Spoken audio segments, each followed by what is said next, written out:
we put these in? Is it okay? Okay, cool. It doesn't matter, right? Hey, it really doesn't. It's amazing. It's kind of like Right. He asked me things like, "Well, when you get to a stoplight, is it the red on top or the green on top?" I wouldn't be able to tell you stuff. You know what I mean? Or how do you turn the thing? Is it up for the left or down for the right? I just have to do it. You know? Right. You never mess it up. You can't remember how to do it. well, you know, it's a muscle memory. A lot of people think it's in the brain, but the muscles know what to do. But apparently, I need more muscle memory with this. Ah, yeah. Righty booty. Good morning, ladies. Good morning.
Morning. Hey, that microphone works.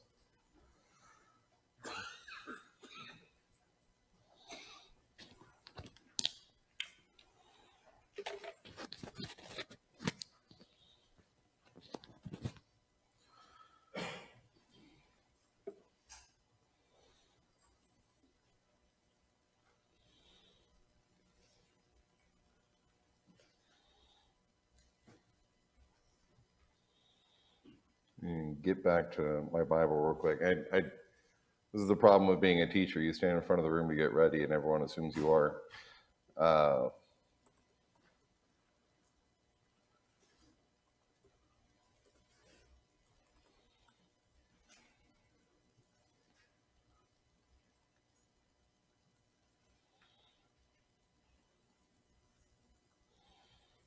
right. So I'm not your regularly scheduled Perkins. My dad is in Mexico, and he asked me to teach this class. He also asked me to teach lead his songs for him this morning. So yesterday was busy. And Jolene and the girls got sick. So it's been very busy. We left off in 2 Corinthians 5. I wanted to make a couple observations real quick before we get into the study. These verse-by-verse style classes that tend to typify an auditorium class, your mileage may vary. My childhood was defined by the longest running class on the book of Acts that ever existed. It lasted for 3 preachers. Right? It started with Elver Moore and then proceeded to Charles Beauchard and concluded with Saki Pretorius. I also think that as much as possible, and this goes back to my training as a historian, as much as possible, we want to read the document the way it was intended to be read, the way the author intended us to read it, and the way the audience would have read it at the time. Verse by verse, over the course of 3 months, is probably not the way the Corinthians read it. It's likely not what Paul intended. I got to really thinking about that again when my dad put out a newsletter and he was talking about what if we, there's 29 books in the New Testament, what if we each had a person choose to become a specialist in one of the books of the New Testament? I was like, really? That would not be that difficult. Most of these books are not books, they're letters. Right? So you could be a specialist in a letter. And I have this dual life where on the one hand, on church news on Sunday night, my dad will send out a letter, the Uncle Rob's blog, and tell everyone, make sure and read the next chapter of 2 Corinthians, and somehow I can't get that done. But when my college professor tells me, you're going to read all 800 pages of this book, and we're going to have a 3-hour discussion on Monday that will be graded, somehow I can do that, right? These things are very possible to do. Sometimes we just need the appropriate motivation. And unfortunately, you guys haven't paid to be here, and I'm not giving you a grade. Otherwise, we could all be very fluent in 2 Corinthians very quickly, as I'm sure the 2 Corinthians were, as I'm sure was the intention of Paul, right? He was not writing to be purposefully mysterious. In fact, as we're going to see tonight, or this morning, look at me, it was a busy day. As we're going to see moving into chapter 6, I think there's some parts in there where Paul's lighthearted, right? Paul's got a sense of humor. He's writing to friends. Sometimes he's writing to friends that he's had a troubled past with, right? There's some letters that he had to write them at some point in the past that, are not exactly the kind of letters you want to have with friends. But as it turns out, the kinds of friends you have those experiences with, tend to be your best friends after a while, right? When you've gone through it, You've really seen them at their worst. You've been there with them. They yelled at you a lot. Maybe you guys don't have those friends, and I'm the only person that has those friends. But I think that there's a much more human way to understand this than we tend to treat it in a Bible class, which is, a verse by verse, searching the scriptures for the God's hidden message, when really none of this was intended to be hidden, right? They got this, they were excited, they read it to each other, moved along, right? Thoughts on that? Questions? Sometimes I just stand up here and talk and everyone nods. I, for one, from the time I was starting to study the Bible, it seemed like it really wasn't something that people who taught practice would actually just say, okay, let's read the letter. It was almost as if we went all over the Bible looking for stuff and kind of meshed together. And it's kind of good when David Spindler said, get the Bible and just read it. Take a letter, read it. And I think that we can learn a lot from that. And if we read other letters, our minds will put information together, not in perfect slots, but at least we can say, oh, look, this is kind of refers to some of the same things. Absolutely. Yeah, and I have to say, sometimes when I give this, context, background information, my perspective may be wildly different than yours. I had one preacher for 30 years, right? And I've basically always sat here. So maybe not everyone's verse by verse class is the same way that I understand it to be, but, the ones here tend to be a certain way. All right, picking up in verse 11. So I grew up with the New International Version, so that's what I'm reading from. You're welcome. We don't have to do the New American Standard this morning with my dad. And lately, I've been using a version called the Complete Jewish Bible. So before we get into it, partly because I believe these letters are brief, and if I don't supplement the material, we'll finish 2 Corinthians today. I wanted to give you my pitch for the Complete Jewish Bible, which you've probably heard me bring up in class before. And, it uses some stranger words, and it has, it's sort of a more modern translation. The Complete Jewish Bible is put together by a group of people called Messianic Jews. And they are Jews that believe that Jesus is the Messiah. Right? And they believe that the New Testament is all the way real. But because of their Jewish cultural background, they tend to read the New Testament a little bit differently than we do. They read the New Testament and they see Jewish stuff all over the place. And particularly Jewish stuff that English translators have sort of covered up and transliterated, right? Like, kind of like down here, this should not be unfamiliar to us. Like, if your name's Juan, the folks in HEB call you John. John's not really your name, but it's the best that the white folks are willing to do, right? So when this group put it together, they had one translator who went through, and this sounds really sketchy, right? Like if you're reading New International, or if you're reading the New Living Translation, or if you're doing the New English Version, they've got teams, and there's cross-checking, and they have to vote on things. And this version has one translator. Here's why I like that.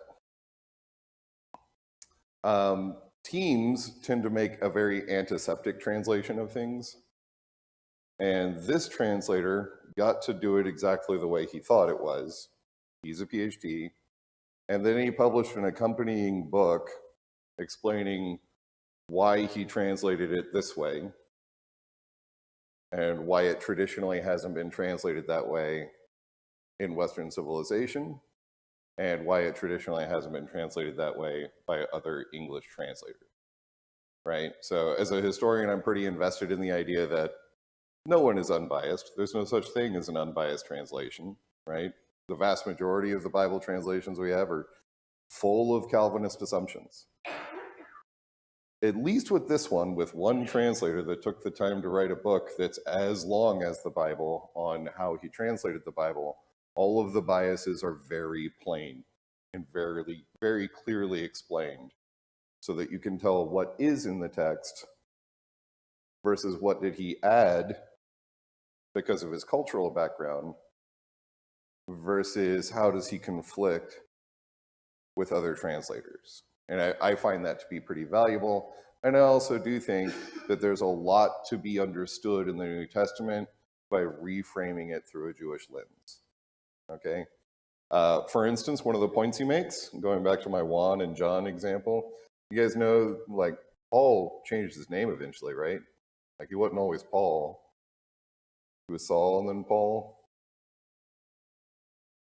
Apparently, just like in South Texas, it's not uncommon for Jews in the Roman Empire to adapt a Roman name or a Greek name, right? So the way this version tends to render Paul is Shaul, which would be the Jewish pronunciation of Saul. It's what his mama would have called him, and anyone that wasn't speaking to him in Greek, right? Because otherwise we don't have very much of an explanation about why things changed. He just kind of got baptized and then he was Paul, right? But, you know, a cultural reading of the text adds some meaning to the text. So picking up in verse 11, the ministry of reconciliation.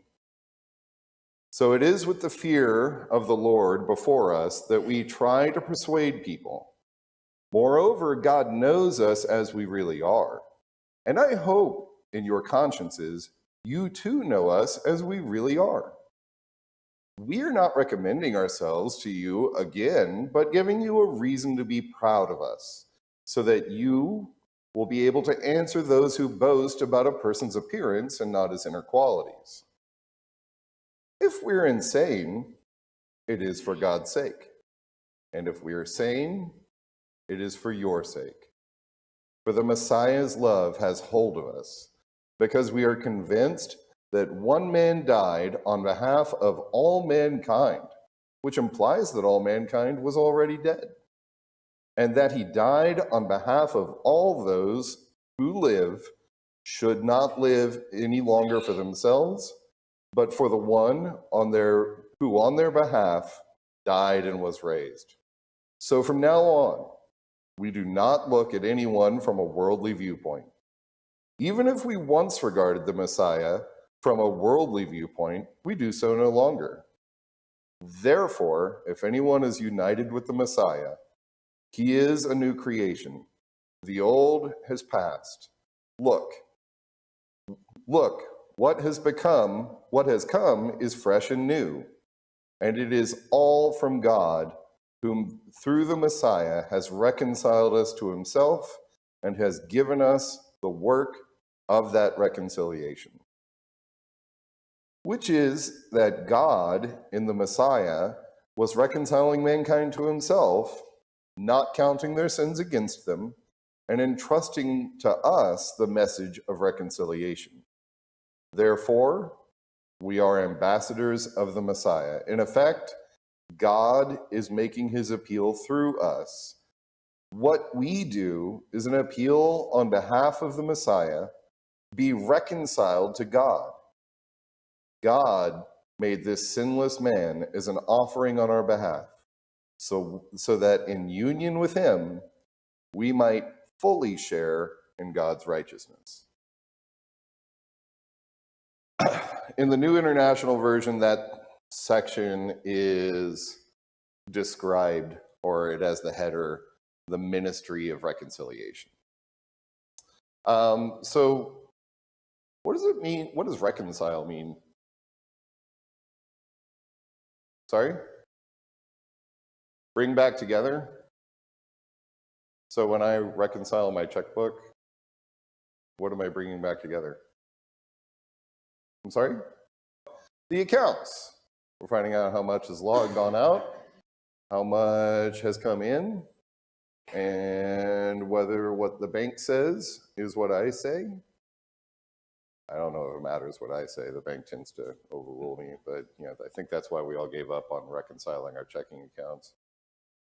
We all operate our finances by grace now, right? So if we reconcile a checkbook by checking the accounts and making sure that what is owed has been paid and what was deposited has been credited, what does that mean with regard to Christ?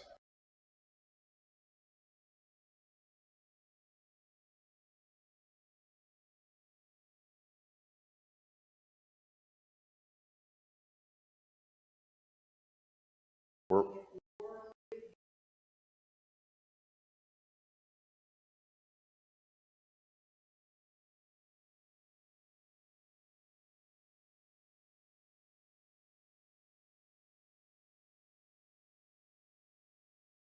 Look at Jeff quoting songs. He paid a debt I could not. Yeah. All right. I gotta save my voice. I got singing. All right. I think this use of like accounting terminology as regards our spiritual lives to be pretty interesting, right? And I think particularly in context with Paul, because Paul talks an awful lot about grace, about how we could not pay the balance. It would have been impossible. But, I mean, that's not really what accounting does, right? Right? If there is a debt, then there should be a quantity for that debt. And if it's quantifiable, then there ought to be some other quantity that could satisfy the negative balance, right?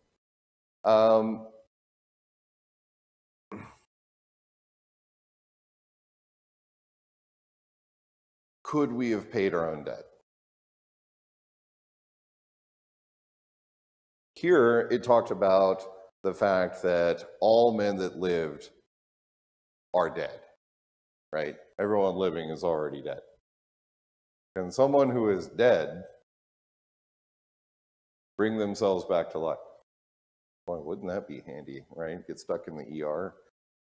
It's like, don't worry, doc. You don't need my insurance. So I think it's a really important notion in all of Paul's writings that you need help. Someone or something from outside of you has to be involved because you're not going to be able to fix yourself. Right? And this is what we talk about, the teaching of grace. Try as you might, right? No matter how many times Larry goes to the gym, right? And how many really amazing meals Anna makes him, at some point, his body's going to come up against some challenges that he cannot solve with diet and exercise. True? Right? I may have a few more of those than Larry, right? Because my gym habits are not like Larry's. But the thing that makes both of us in common is that we will not be able to solve our health outcomes of our own power. Larry might be better off than me or most, but his end is the same. At some point, there's going to be necessary an external measure. Now, I don't know. Would you rather be me or Larry in the health department?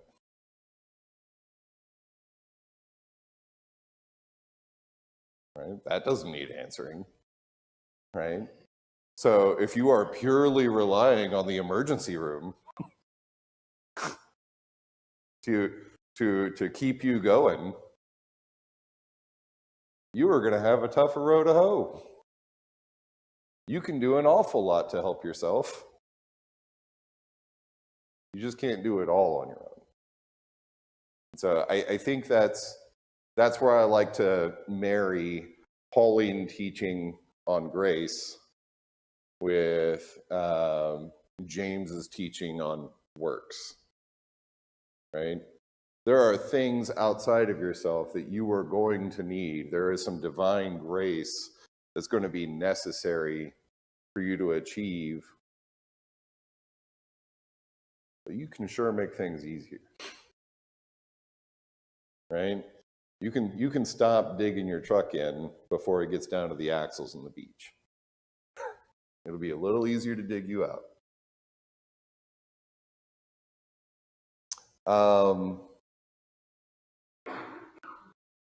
What about this? I think this is one of the punchier lines in this section. If we are insane, it is for God's sake, and if we are sane, it is for your sake. For the Messiah's love has hold of us, because we are convinced that one man died on behalf of all mankind. What does this mean?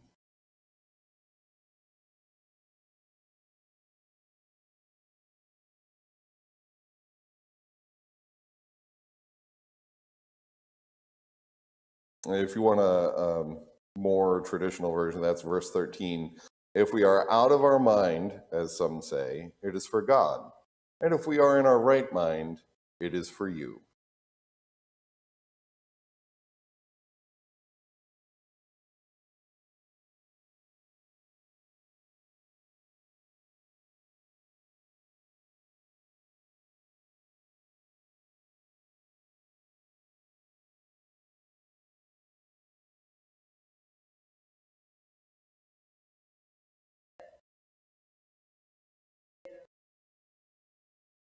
Okay. Anyone else have something to add? So is this in response to criticism of Paul, people saying that Paul is crazy, but it's not crazy to other Christians?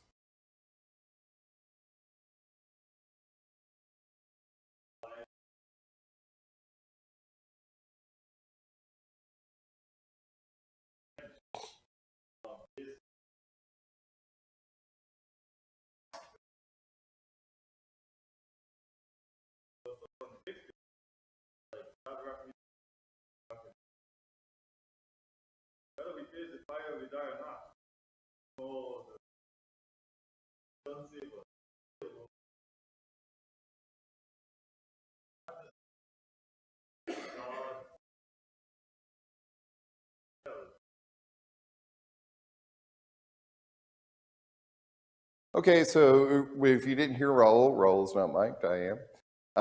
He's talking about the deepness of their conviction, that they've been completely persuaded, and this makes their behavior, or Paul's behavior, appear to be not comport with societal standards. When I read this, I thought about Glenn Madden.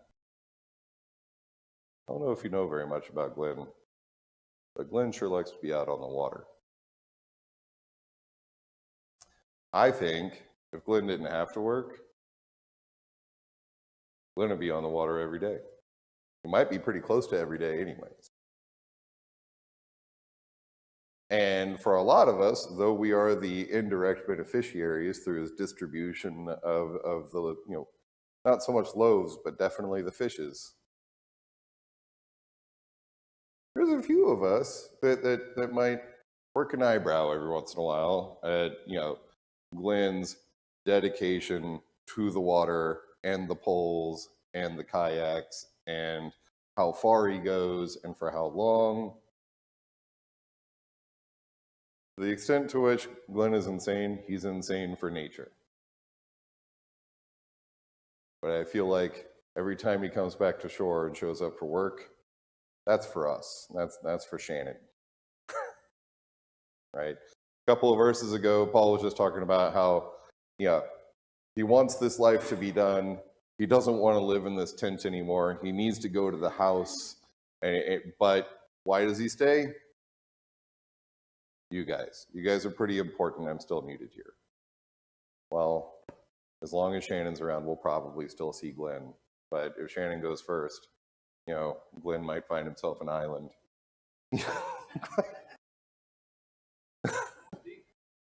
All right. All right. Glenn and Tom Hanks and volleyball.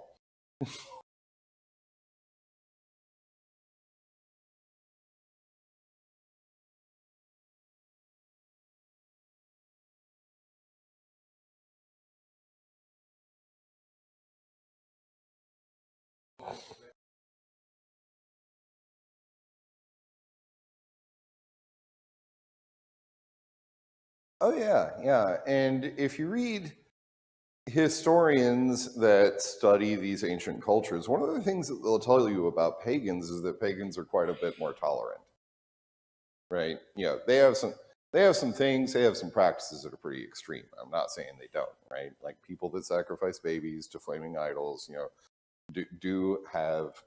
are extreme, right? But they also tend to be pretty tolerant, right? They realize that their God isn't the only God. Sometimes they like to collect other people's gods. I think increasingly we're living in a highly pagan world, right? It's like, man, you do you, I'll do me. It's okay. I'm very passionate about what I do, but you don't have to do that. And the idea of like one all-consuming, all-powerful, all-knowing God was really strange, right? The Jews themselves were sort of regarded as being particularly strange in the context of the Roman Empire. And not just because they practiced genital mutilation. They had, Jews didn't make very much art, didn't think it was particularly important. That's not the stuff that God told us to do. We're supposed to be making our lives into art, not spending our lives on the creation of art, right? So they're very peculiar and ascetic relative to the rest of the societies.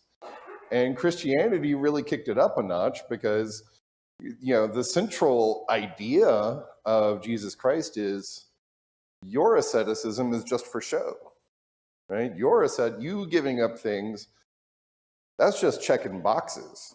You don't really believe.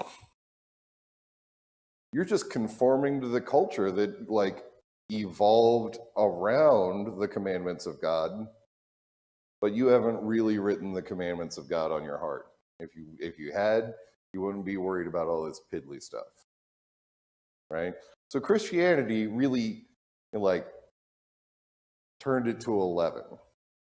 The intensity and the oddballness of monotheism versus the otherwise fairly permissive and tolerant pagan societies that, or polytheistic societies that surround it. Yes.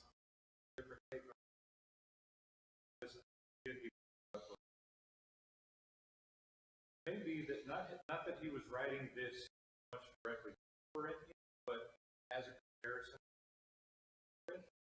Paul frequently argued Jewish fundamental for Christianity. Yep.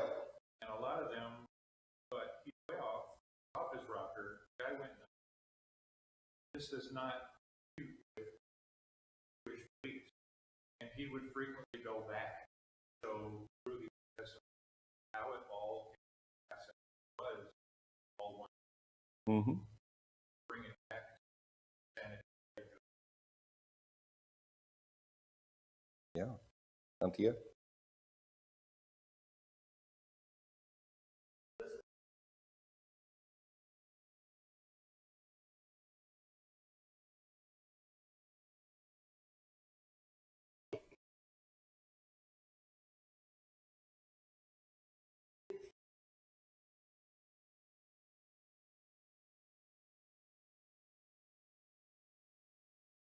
Absolutely. And this goes back directly to Christ's teaching, right? Like Christ's teaching sometimes could be nonsensical to secular ears, right? To save your life, you must lose it. The last is going to be first. The first is going to be last. right? To open a door, you have to close it. You know, just all of this advice and teaching that seemed to conflict with very useful everyday wisdom. He's saying that that's not the wisdom of the kingdom of heaven, right?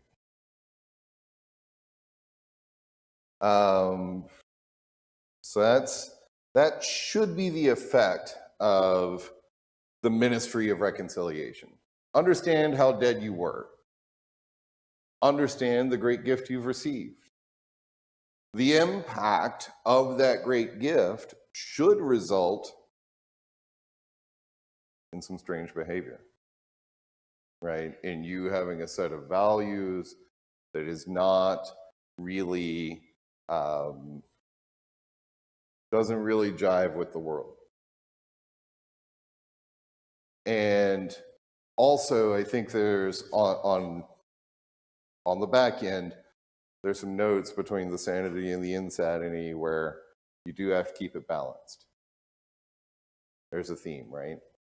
There's, just like Paul is keeping it balanced, he'd really like to die. He needs to go home. He understands it's important to stay. We can be really insane for God and then understand that you need to reel it back in, right? And this is a real problem. I think Paul was already beginning to experience this problem. By the 2nd century, there's a whole lot of people that are outside of mainstream Christianity that are doing very extreme things. One group of them were called the Manichaeans. And they read the verse about, you know, if your hand causes you to sin, cut it off. If your eye causes you to sin, cut it off. For them, that was literal, and they started doing it.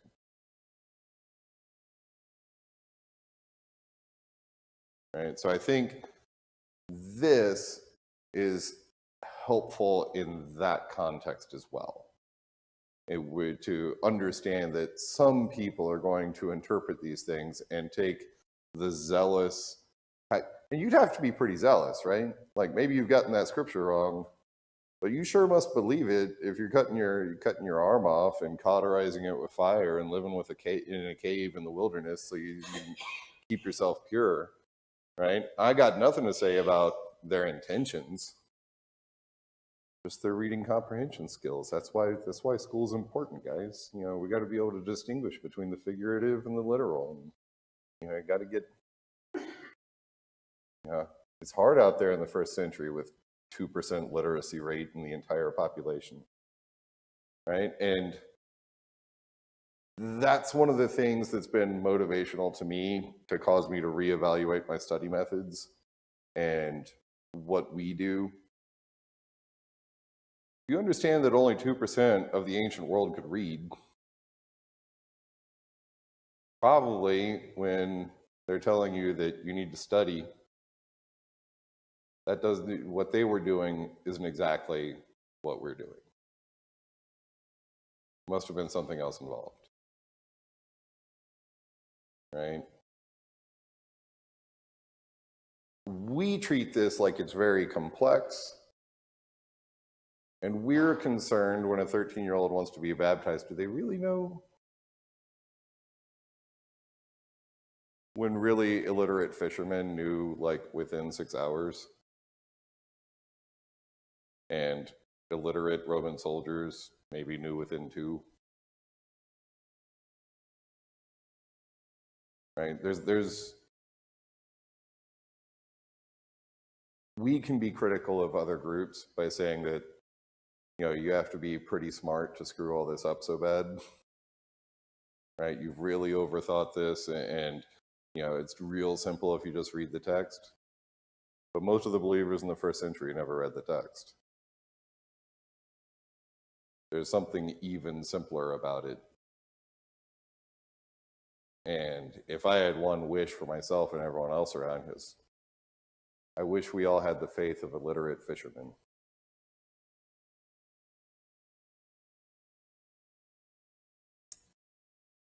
But moving on, so we're breaking ground into chapter 6. The first part of chapter 6 is sort of the conclusion of Paul's previous section on the ministry of reconciliation. As God's fellow workers, we also urge you not to receive his grace and then do nothing with it. For he says, at the acceptable time I heard you, and in the day of salvation I helped you. We try not to put obstacles in anyone's path so that no one can find fault with the work we do. And on the contrary, we try to commend ourselves in every way as workers for God by continually enduring troubles, hardships, calamities, beatings, imprisonments, riots, overwork, lack of sleep, and food.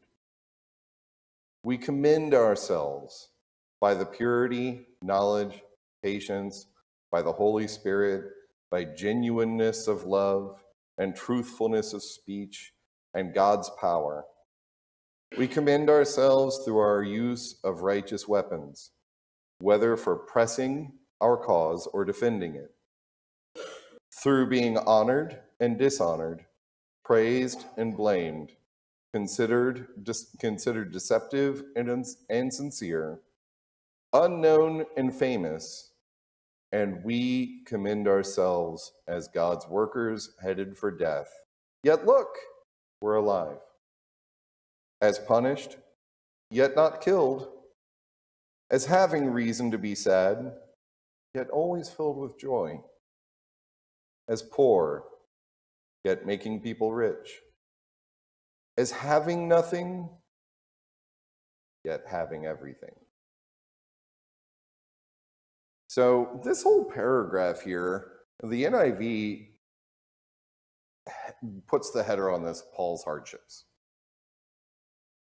I don't think this is really what it's about. Right? I think those are the most famous parts of 2 Corinthians, right? When you get into the back 3 chapters, there's a really eloquent, kind of poetic description of Paul and his sufferings. Can we stop and appreciate for a second that if you're the Corinthians, and some of you guys are kind of skeptical about Paul's apostleship, and at least 2 of the 4 letters you've received of him have these like really long recountings of his sufferings. Like, doesn't it sound a little bit like your parents like, well, when I was a kid, I had to walk uphill both ways to school.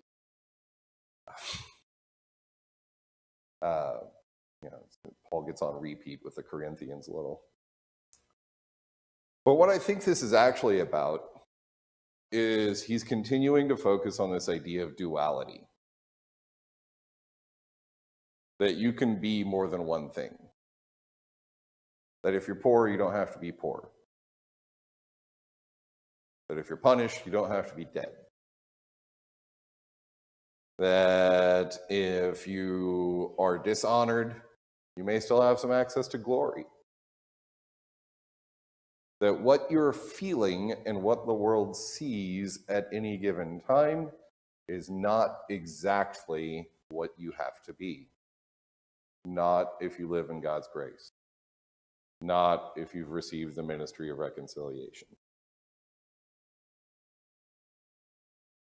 These punishments, this suffering, you guys think about Paul and be like, oh, that guy. Real bad, Paul. And all the times he was in jail.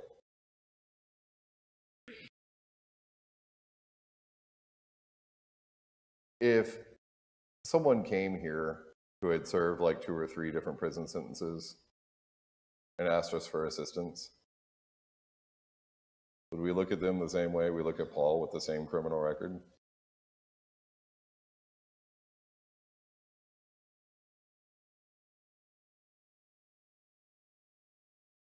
You must think of Paul as something different than an ex-con then. Well, there is a difference.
Right.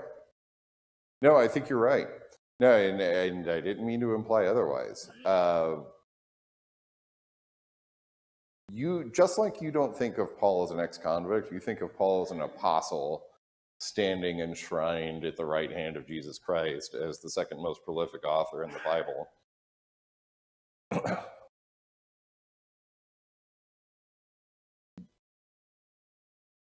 Paul transcended his experience. Paul's reputation transcended his experience. Paul did not dwell in his experiences, certainly as he could have. So it's not just the way we see him, it's also the way Paul saw himself. Right? That's kind of why there is so much writing in the New Testament about consider it a blessing when you suffer. Right? Consider it glory when you suffer for the cause of Christ. Because when you guys, 90% of the time, think of the Apostle Paul or Peter,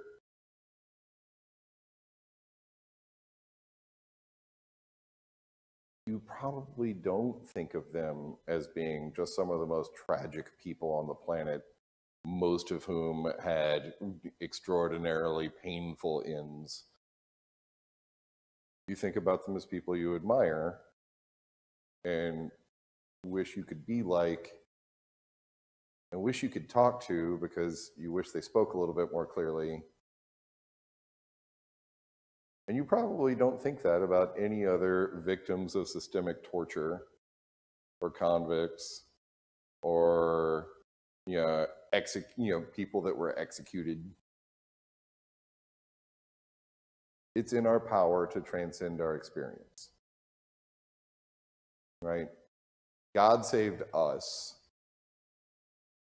But kind of like we were talking about earlier, there's some things we can do on our end too.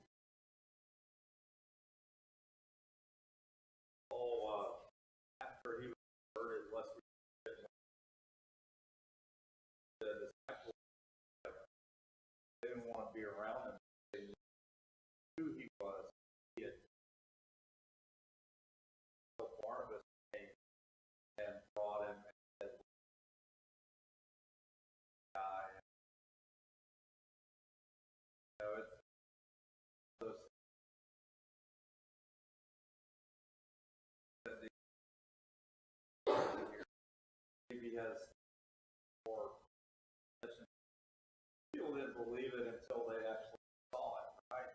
How it might be the way, but you have to understand that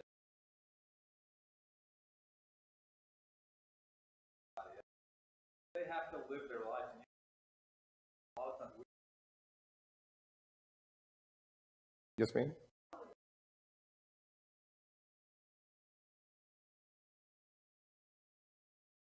Oh, no, I have it on reliable authority that sins you make in public are very much worse than ones you do in private. Right? So things that happen inside of you, not as bad as, being an abortion doctor. Right? No. There's been several thousand years of Western civilization that has firmly reinforced that to me. It's definitely in the New Testament somewhere. All right. Book of Opinions, chapter 6. All right.